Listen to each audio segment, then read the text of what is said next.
पूरे देश में स्वतंत्रता दिवस की धूम है। हर कोई भारत की आज़ादी के इस दिन को बहुत ही उल्लास के साथ मना रहा है। लेकिन क्या आपने कभी सोचा कि आखिर स्वतंत्रता दिवस 15 अगस्त को ही क्यों मनाया जाता है? क्या है इसके पीछे का पूरा इतिहास?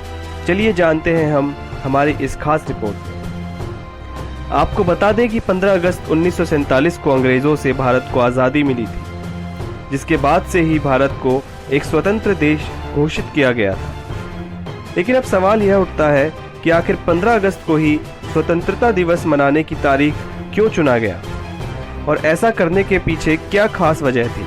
तो बता दें कि ब्रिटिश संसद ने 1945 को लॉर्ड माउंटबेटन को भारत का आखिरी वायसरॉय नियुक्त किया और उनको जून 1948 तक भारत की सत्ता भारतीय लोगों को सौंपना और सारे अधिकार भारतीय लोगों को देने का जिम्मा दिया गया। जिसके बाद माउंटबेटन ने ही भारत की आज़ादी के लिए 15 अगस्त की तारीख चुनी, क्योंकि वे ये मानते थे कि ये तारीख उनके लिए बहुत खास थी। इसके पीछे एक बड़ी वजह भी थी।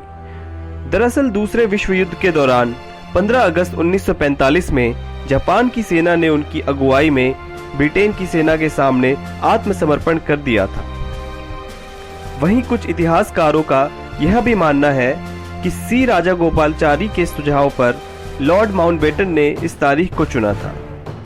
सी राजगोपालाचारी का कहना था कि अगर 30 जून 1948 तक इंतजार किया तो हस्तांतरित करने के लिए कोई सत्ता शेष नहीं होगी। इसे देखते हुए भारत के अंतिम वायसरॉय माउंटबेटन ने 15 अगस्त को भारत की आज़ादी के रूप में चुना। अंग्रेजों से आज़ादी की घोषणा के बाद ब्रिटिश हाउस ऑफ कॉमन्स में 4 जुलाई 1947 को इंडियन इंडिपेंडेंस बिल को पेश किया गया, जिसमें भारत के बंटवारे और पाकिस्तान को अलग मुल्क बनाए जाने का प्रस्ताव रखा गया।